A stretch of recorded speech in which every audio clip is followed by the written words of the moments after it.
Kalau sungguh-sungguh memperhatikan ini dan mengerti, kita sudah harus gentar, tidak bermain-main lagi. Dan kalau kita tidak merasakan itu Natal ringan bagi kita, enteng. Tapi kalau kita bisa merasakan itu, oh, kita berserah kepada Tuhan. Itulah keluarga yang sudah lahir. Yesus dalam dirinya sudah damai sejahtera, berdamai dengan Allah. Dan dia juga mengambil kesimpulan untuk hidup dalam Tuhan. Ini jadi menghubungkan yang putus melalui pengorbanan di kayu salib. Itu perdamaian yang sesungguhnya. Dan tidak menuntut, itu adalah pengampunan. Bahkan dia juga membetulkan yang rusak. Dia menghibur, dia menolong kita.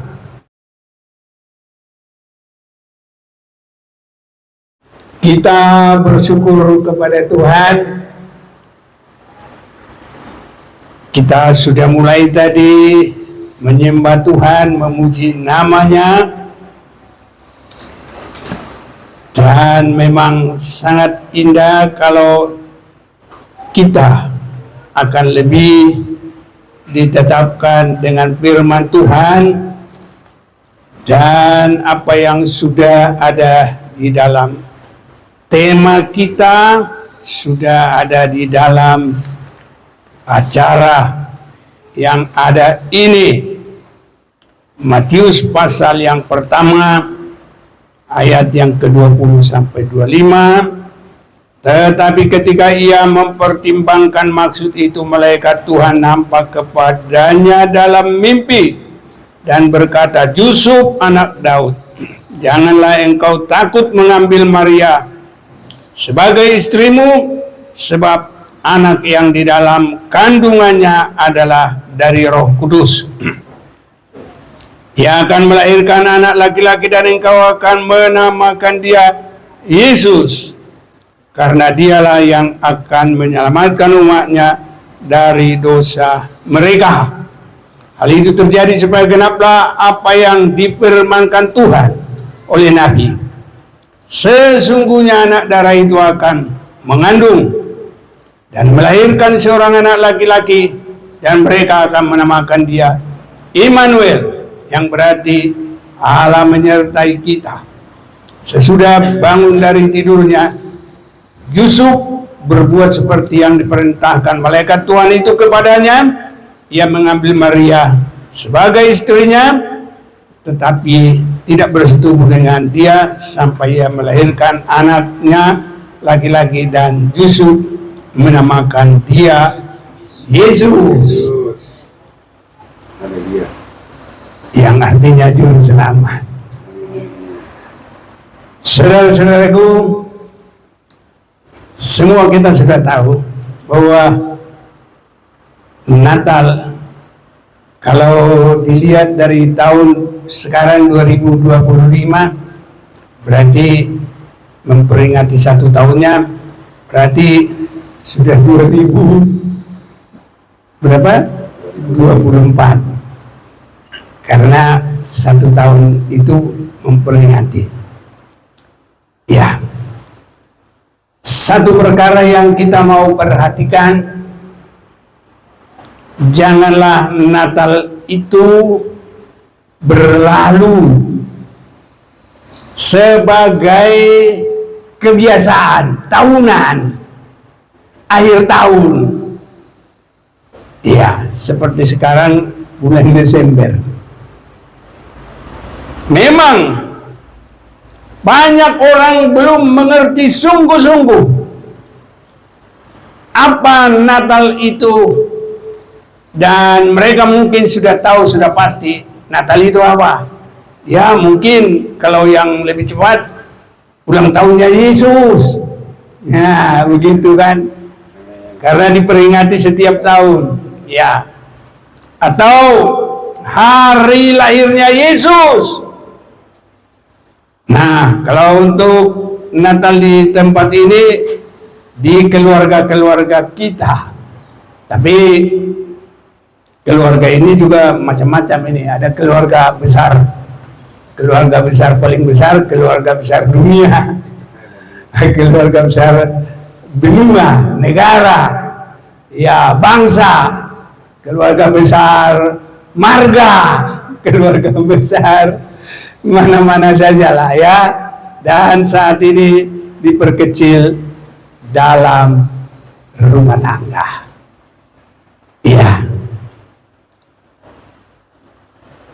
Mungkin kalau kita tanya, kira-kira apa? Ya, buktinya kalau dalam rumah tangga kita sudah lahir Yesus Kristus. Ada yang boleh menjawab? Coba jawab. Ada damai. Oh iya, memang itu. Kenapa? Ya, itu sangat benar.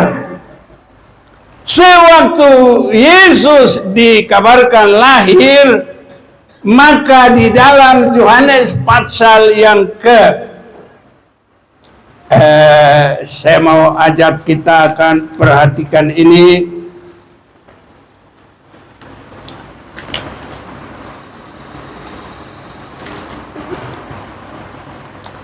Atau kalau mau dibantu baca, tolonglah siapa?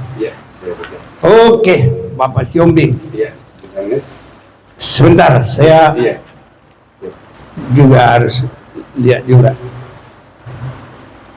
Jangan Yohanes, Lukas pasal 2. Lukas pasal 2. Ya, Lukas pasal 2 kita mulai ayat 10.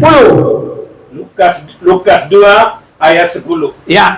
Demikian firman Tuhan. Lalu kata malaikat itu kepada mereka, jangan takut, sebab sesungguhnya. Salah kali. Ayat 11. Lukas 2 ayat 11. Ya. Lukas 2 ayat 11. Hari ini ya, telah lahir bagimu juru selamat. Iya. Yaitu Kristus Tuhan di kota Daud. Ya. Dan inilah tandanya bagimu. Kamu menjumpai seorang bayi dibungkus dengan lampin dan terbaring di dalam palungan. Terus. Dan tiba-tiba tampaklah bersama-sama dengan malaikat itu sejumlah besar bala tentara surga yang memuji Allah, katanya, kemuliaan bagi Allah di tempat yang maha tinggi dan damai sejahtera di bumi di antara manusia yang berkenan kepadanya. Satu lagi. Setelah malaikat-malaikat itu meninggalkan mereka dan kembali ke surga, gembala-gembala itu berkata seorang kepada yang lain, marilah kita pergi ke Bethlehem untuk melihat apa yang terjadi di sana seperti yang diberitahukan Tuhan kepada kita. Lalu mereka cepat-cepat berangkat dan menjumpai Maria dan Yusuf dan bayi itu yang sedang berbaring di dalam palungan. Dan ketika mereka melihatnya, mereka memberitahukan apa yang telah dikatakan kepada para gembala. Iya, sudah cukuplah. Jadi yang kita perhatikan di sini,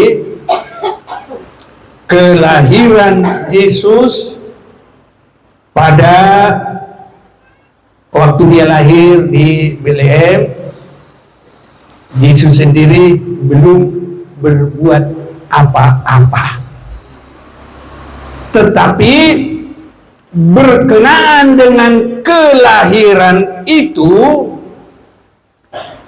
ada ya disebut di sini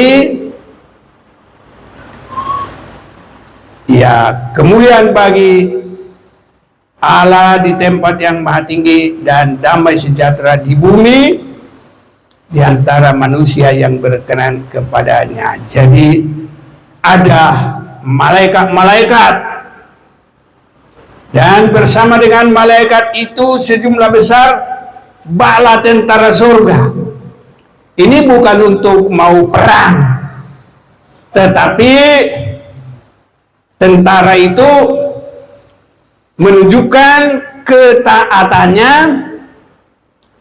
Tentara kepada atasan tidak ada boleh. Kalau Pak Xiaomi bilang no, tidak ada tidak, harus ya siap komandan. Itu tentara. Jadi ini tentara surga. Dan yang kedua, keteraturan. Ya, harus selalu teratur, rapi. Makanya kalau tentara baris berbaris, beda dengan di sekolah.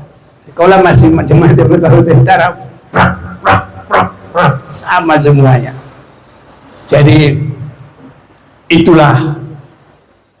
Dan mereka mengatakan damai sejahtera di bumi. Jadi dengan kelahiran Yesus itu harus ada damai. Dan kalau saat ini dalam tema kita di rumah tangga, harus ada damai. Dan saya melihat juga Yesus itu adalah Raja Damai. Ya. Dan artinya kalau Raja Damai, dia tidak sebentar berdamai, sebentar tidak damai. Yesus itu sepanjang hidupnya damai. Mulai dia disebut lahir, maka bala tentara surga berkata, damai di bumi. Itu dari Yesus. Dan di akhir, Yesus meninggalkan bumi, mati, bangkit, dan meninggalkan bumi. Apa yang dia katakan? Aku meninggalkan uang banyak sama kamu. Tidak. Aku meninggalkan deposito. Tapi kira-kira Yesus berkata, aku meninggalkan apa? Amin. Itu. Jadi tidak sebentar-sebentar. Nah, kadang-kadang kalau masih belum stabil, masih labil, sebentar baikan, sebentar, kira-kira begitulah. Gak ada lagi sayang-sayang. Iya, ya gak ada. Benci aku. Nah, ini. Tapi kalau Yesus, dari mulai dia ada lahir, malaikat dan bala tentara surga menyerukan damai. Dan dalam Yohanes 14 ayat 27 kita baca apa yang kita sudah katakan tadi.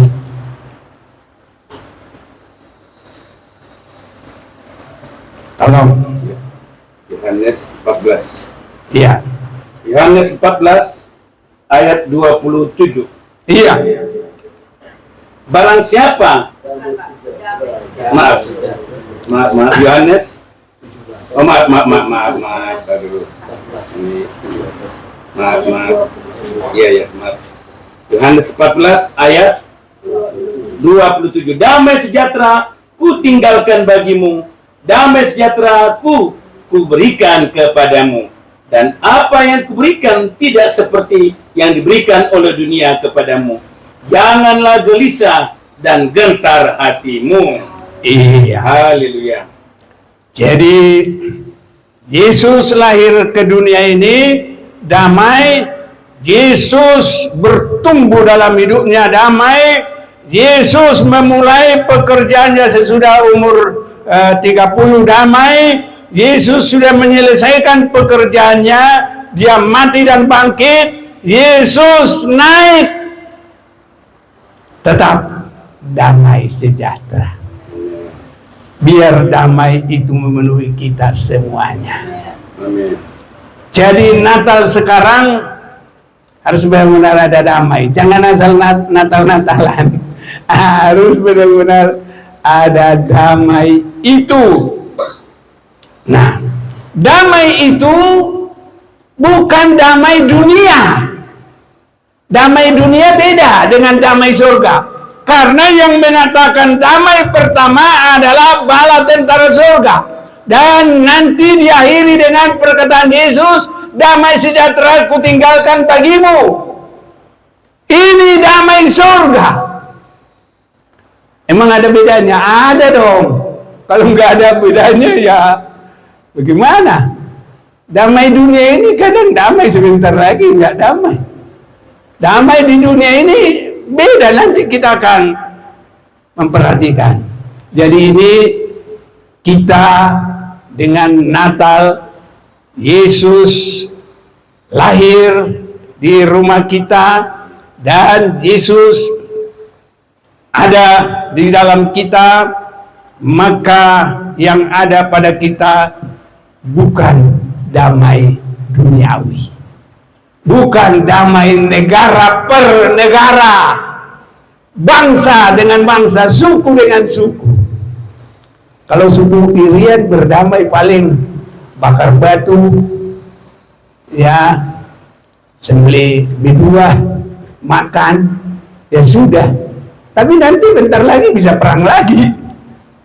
Jadi damainya itu bukan damai seperti Yesus. Ini.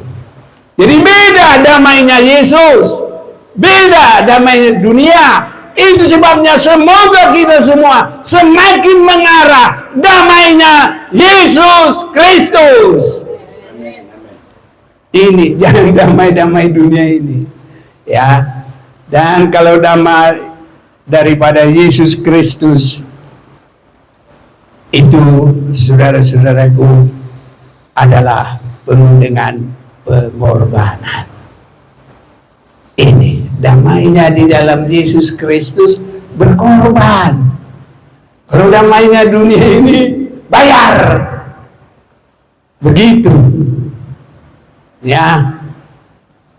Kemarin sedikit ada insiden lewat, ya, rupanya mobil sebelah agak minum dikit, jadi kami udah lewat, tapi bemper paling belakang itu menggesek sedikit.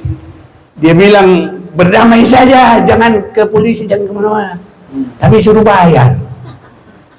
Ya bayar, damainya begitu. Itu damainya dunia. Di pengadilan juga begitu, di mana-mana juga begitu. Itu damainya dunia. Tapi kalau damainya Yesus, mana ada pakai bayar? Gratis. Tis. Gratis benar-benaran damainya Yesus. Dalam keluarga sering sekali benar-benar tidak damainya Yesus. Karena apa? Menuntut. Aku yang benar, kamu yang salah. Aku begini-begini. Nih, kamu gak tahu. Ini semua harta ini kan dari pekerjaan saya. Ini kan dari orang tua aku. Ini. Kalau udah begini, tambah rame. Kamu apa? Ya. Tapi kalau Yesus tidak ada sedikit pun menuntut. Justru damai dari Yesus mempersekutukan yang sudah putus. Semoga Tuhan tolong kita semuanya, ya, benar-benar mempersekutukan yang putus. Karena kalau di dalam bahasa aslinya itu artinya damai itu luas. Jadi nggak hanya seperti bahasa Indonesia, ya damai ya damai. Kalau bahasa aslinya luas. Jadi kalau Yunani itu eirene, ya begitulah kira-kira. Jadi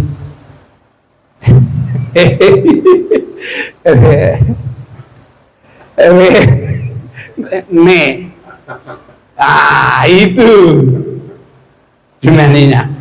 Itu artinya menghubungkan yang putus, menyambung kembali. Mana ada yang sudah putus di sini kasihnya ya sambung lagi. Natal ini kalau nggak disambung, kau bukan Natalan, ikut-ikutan. Tapi kalau Yesus benar-benar lahir, harus sambung yang putus. Jangan tuntut siapa yang benar, siapa yang salah. Yesus enggak ada nuntut.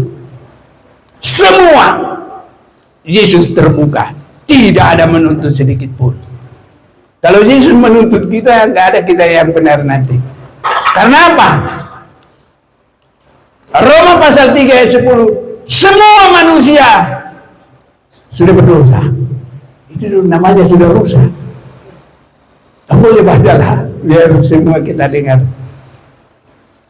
Roma 3 ayat 10. Roma 3 ayat 10. Iya. Seperti ada tertulis, Iya. tidak ada yang benar, seorang pun tidak. Iya. Kalau sudah tidak ada yang benar, Yesus mau mengampuni. Yesus mau menghubungkan kembali kepada Bapa. Makanya dia lahir. Dia tidak menuntut sama sekali. Baca lagi Bapak, terus. Tidak ada seorang pun yang berakal budi. Iya. Tidak ada seorang pun yang mencari Allah. Iya. Semua orang telah menyeleweng. Iya. Mereka semua tidak berguna. Iya. Tidak ada yang berbuat baik. Iya. Seorang pun tidak. Iya. Kerongkongan mereka seperti kubur yang ternganga. Iya. Lidah mereka merayu-rayu. Iya. Bibir mereka mengandung bisa. Iya. Mulut mereka penuh dengan sumpah serapah. Iya. Kaki mereka cepat untuk menumpahkan darah. Iya. Keruntuhan dan kebinasaan mereka tinggalkan di jalan mereka. Iya. Apalagi seperti sekarang ini, untuk rasa damai itu susahnya bukan main. Yang ada kebencian, yang ada balas dendam, bunuh. Sekarang ini gampang sekali marah. Kita hanya sebenarnya masih ada mobil di depan, tapi dari belakang nggak ada kesabaran lagi. Coba kalau begitu di Singapura, apaan? Apalagi di Amerika, nggak ada yang gitu-gitu. Orang dari sana datang ke sini, lucu ini Indonesia katanya. Itulah. Tapi itu dari mana? Dari tidak ada kesabaran. Sudah kurang damai. Adanya panas, kayak air yang mendidih di karburator. Sudah kayak begitu. Banyak. Tapi hati kita sekarang harus damai sejahtera. Yesus lahir. Ya lanjut. Sampai 23. Gak apa-apa. Dan jalan damai tidak mereka kenal. Jalan damai tidak mereka kenal. Tapi malam ini harus kita kenal. Amin. Rasa takut kepada Allah tidak ada pada orang itu. Iya. Tetapi kita tahu bahwa segala sesuatu yang tercantum dalam kitab Taurat ditujukan kepada mereka yang hidup di bawah hukum Taurat, supaya tersumbat setiap mulut dan seluruh dunia jatuh ke bawah hukuman Allah. Ya. Sebab tidak seorang pun yang dapat dibenarkan di hadapan Allah oleh karena melakukan hukum Taurat. Karena justru oleh hukum Taurat orang mengenal dosa. Sudah 23 tadi. 23. Oke. Ulang dulu 23. Oke, ayat 23. Ya. Karena semua orang telah berbuat dosa dan telah kehilangan kemuliaan Allah. Iya. Damai sejahtera yang dari Allah tidak menuntut sedikit pun. Tapi damai sejahtera yang dari Yesus itu justru mengampuni siapa saja yang mau berkenan. Mau berkenan itu apa? Buka hati, terima dia dengan sungguh-sungguh. Dan sekarang bukan terima asal terima, dan sekarang kenyataannya, realitanya harus damai. Karena Yesus itu adalah Raja damai. Iya. Dari sejak dia lahir. Jadi kalau saya tambah nyanyi, dia lahir untuk kami, Dia ada Raja Damai. Dia mati untuk kami, juga Raja Damai. Haleluya. Amin. Kan begitu tadi dia bilang. Ya. Semoga kita semua ada damai, bukan untuk sementara. Amin. Tapi damai sampai selama-lamanya. Dan damai yang paling damai adalah damainya Yerusalem baru. Yerusalem yang sekarang aja enak, Pak Cobi ke sana, enak, dia senang, damai hatiku. Saya lihat. Sama istri. Iya, sama istri. Sama istri. Ya, damai. Lihat kana ada anggur baru. Yerusalem dan lain-lain. Ya, ini senang saudaraku. Amin. Apalagi kalau nanti benar-benar Yerusalem baru. Jadi tidak ada yang menuntut. Beranikah kita memiliki damai Yesus tanpa penuntutan? Haleluya. Berani kita meningkat. Natal 2025 harus membawa kita beda dari sebelumnya. Semuanya berani mengampuni, berani menerima yang berdosa. Semua sudah berdosa kalau enggak begitu. Yesus juga. Tapi Yesus tidak menuntut. Haleluya. Yesus mau mengampuni, Yesus mau menerima semuanya. Pengorbanan dalam perdamaian luar biasa. Itu sebabnya oleh pengorbanannya damai itu nyata. Saya mau aja kita baca Kolose 1. Mulai ayat yang ke-19.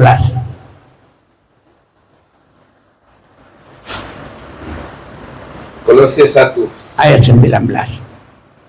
ayat 19. Iya. Demikian firman Tuhan. Karena seluruh kepenuhan Allah berkenan diam di dalam Dia. Iya, di dalam Yesus yang lahir itu. Dan oleh Dialah Ia memperdamaikan segala sesuatu dengan dirinya. Iya, oleh Dia memperdamaikan segala sesuatu dengan dirinya. Baik yang ada di bumi maupun yang ada di sorga. Oh, luar biasa. Bumi dan surga bisa dihubungkan. Perdamaian Iya. oleh darah salib Kristus. Iya. Bumi dan surga bisa disambung. Haleluya. Amin. Dari manusia semua sudah berbuat dosa. Tidak ada yang benar. Tidak ada yang dibenarkan di hadapan Tuhan dari perbuatannya, dari kehidupannya. Tapi damai di dalam Yesus menghubungkan bumi dengan sorga. Sudah sampai 23 itu tadi? Belum. Sampailah. 23. Dan oleh Dialah Ia memperdamaikan segala sesuatu dengan dirinya, baik yang ada di bumi maupun yang ada di surga. Sesudah Ia mengadakan pendamaian oleh darah salib Kristus. Juga kamu yang dahulu hidup jauh dari Allah dan yang memusuhinya dalam hati dan pikiran seperti yang nyata dari perbuatanmu yang jahat. Sekarang diperdamaikannya di dalam tubuh jasmani Kristus oleh kematiannya untuk menempatkan kamu kudus dan tak bercela dan tak bercacat di hadapannya. Sebab itu kamu harus bertekun dalam iman, tetap teguh dan tidak bergoncang, dan jangan mau digeser dari pengharapan Injil yang telah kamu dengar dan yang telah dikabarkan di seluruh alam di bawah langit, dan yang aku ini Paulus telah menjadi pelayan. Iya, jadi kita sudah dengar bahwa Yesus sudah mengerjakan semua. Dari mulai dia meninggalkan surga, tidak menganggap kesetaraannya dengan Allah. Nah, jadi dalam keluarga jangan nanti ada ay hulala di hudu apa semua ni mahosonari apa kau tinggal sudah amaku inokku sudah kau tinggal kabe menuntut. Tapi kalau Yesus apapun sudah dilakukan tidak ada penuntutan. Haleluya. Haleluya. Amin. Amin. Kalau ada yang kurang mengerti nanti tanya yang pintar bahasa. Biar enggak terlalu lama kita. Nah, jadi tidak ada alasan mengampuni, menghubungkan kembali yang sudah putus. Hubungan surga dan dunia disambung dengan damai sejahtera yang ada dalam Yesus. Oleh pengorbanannya, dia rela berkorban untuk mempersekutukan dan tidak ada menuntut kita sedikit pun. Tidak ada pakai bayar. Bayar. Aku sudah mati untuk kamu. Bayar. Nah, kalau kita kasih kolekte itu karena ucapan syukur kita. Kalau kita kasih perpuluhan itu ucapan syukur kita. Kalau kita berkorban untuk Tuhan, itu ucapan syukur kita. Berbanyak ucapan syukur, biar sungguh-sungguh kasih dan damai itu memenuhi kita. Sampai waktu dan tenaga kita, kerjakanlah segala sesuatu tanpa bersungut-sungut. Karena ucapan syukur kita. Karena Tuhan menyelamatkan kita. Yesus yang menyelamatkan kita itu, dia tidak menuntut apa-apa dari kita. Walaupun sudah dikerjakan, mulai meninggalkan kesetaraannya dengan Allah, mengambil rupa manusia. Dalam keadaan rupa manusia, dia mengambil posisi hamba. Dalam posisi hamba, dia bukan untuk dilayani, tapi untuk melayani dan taat sampai mati. Haleluya. Haleluya. Ya, kalau sungguh-sungguh memperhatikan ini dan mengerti, kita sudah harus gentar, tidak bermain-main lagi. Dan kalau kita tidak merasakan itu Natal ringan bagi kita, enteng. Tapi kalau kita bisa merasakan itu, oh, kita berserah kepada Tuhan. Itulah keluarga yang sudah lahir. Yesus dalam dirinya sudah damai sejahtera, berdamai dengan Allah. Dan dia juga mengambil kesimpulan untuk hidup dalam Tuhan. Ini. Jadi menghubungkan yang putus melalui pengorbanan di kayu salib, itu perdamaian yang sesungguhnya. Dan tidak menuntut, itu adalah pengampunan. Bahkan dia juga membetulkan yang rusak. Dia menghibur, dia menolong kita.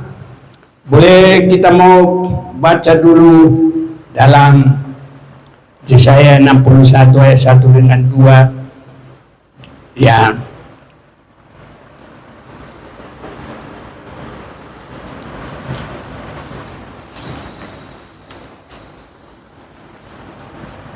Yesaya 61 ayat 1 dan 2.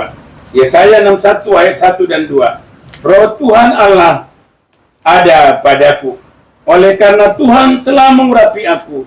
Ia telah mengutus aku untuk menyampaikan kabar baik kepada orang-orang sengsara dan merawat orang-orang yang remuk hati, untuk memberitakan pembebasan kepada orang-orang tawanan dan kepada orang-orang yang terkurung kelepasan dari penjara, untuk memberitakan tahun rahmat Tuhan dan hari pembalasan Allah kita, untuk menghibur semua orang berkabung. Amin. Amin. Kalau ada saat ini yang berduka cita dengan kelahiran Yesus ini, bersukacitalah.